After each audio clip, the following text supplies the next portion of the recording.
पश्चिम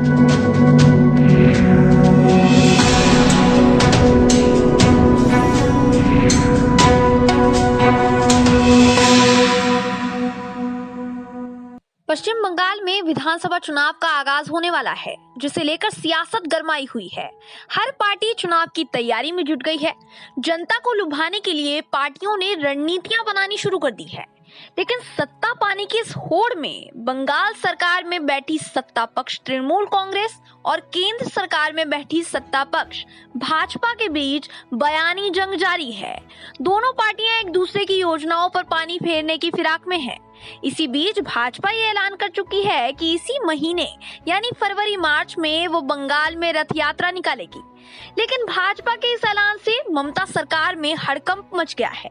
ममता दीदी इस रथ यात्रा को अनुमति देने के लिए मूड में नजर नहीं आ रही है।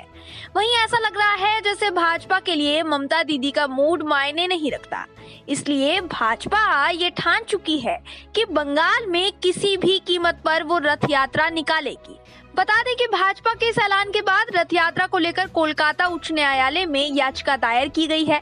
लेकिन बावजूद इसके बीजेपी बंगाल प्रभारी कैलाश विजयवर्गीय ने ममता दीदी को चुनौती दे दी है कि प्रशासन कुछ भी कर ले पर इस रथ यात्रा को रोक नहीं सकता है। विजयवर्गीय ने बयान में कहा कि अदालत ने रथ यात्रा पर स्थगन आदेश नहीं दिया है, इसलिए जिला प्रशासन इसे रोक नहीं सकता है। विपक्ष के रूप में लोगों के बीच जाना हमारा मौलिक अधिकार है। साथ ही उन्होंने ये जानकारी भी दी है कि 6 फरवरी को नड्डा जी यात्रा का उद्घाटन करेंगे और 11 फरवरी को केंद्रीय गृह मंत्री अमित शाह कूच बिहार से एक अन्य यात्रा में शामिल होंगे। वहीं टीएमसी लगातार इस रथ यात्रा पर सवालों की कतार लगा रही है। इस रथ यात्रा को लेकर ममता सरकार के ही एक मंत्री के बयान के मुताबिक हम अपनी संस्कृति को बर्बाद नहीं होने देना चाहते हैं, साथ ही राज्य में धर्मनिरपेक्षता को बनाए रखना चाहते हैं। टीएमसी के इन बयानों के साझा होने के बावजूद बीजेपी इस रथ यात्रा को निकालने की तैयारी में जुट गई है। यह रथ यात्रा बंगाल के 5 स्थानों से निकलेगी और सभी 294 विधानसभा क्षेत्रों से होकर गुजरेगी। रथ यात्रा नवाब द्वीप, कूच बिहार, काकद्वीप, झारग्राम और तारापीठ से शुरू होगी। बंगाल के चुनावी रण में 2 पार्टियों के बीच घमासान तेज होता जा रहा है। भाजपा ममता बनर्जी को हराने के लिए दावा कर रही है कि वे 294 सीटों पर भाई भतीजावाद नीति के खिलाफ चुनाव लड़ेगी और टीएमसी को हार का मुंह भी दिखाएगी। वहीं मां माटी मानुष का नारा लगाने वाली ममता बनर्जी ने भाजपा पर बीते दिनों कई बार धर्म के नाम पर तुष्टीकरण की राजनीति का आरोप लगाया है।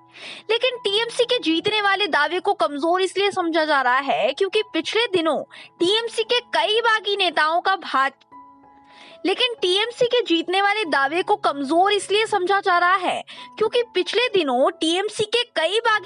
ने भाजपा का दामन थामा है, जिस वजह से दीदी का पाला लगभग खत्म होता दिखाई दे रहा है।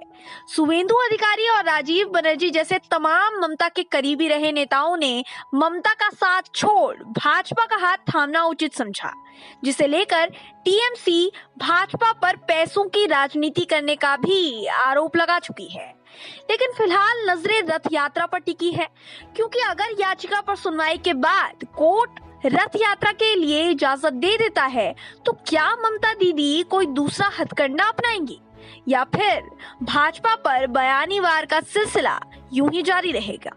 क्योंकि भाजपा का दावा काफी ठोस लग रहा है। ऐसे में अगर भाजपा अपने दावे पर अटल रही तो बंगाल की जनता के सामने दीदी की छवि धरी की धरी रह जाएगी। ब्यूरो रिपोर्ट, असल न्यूज।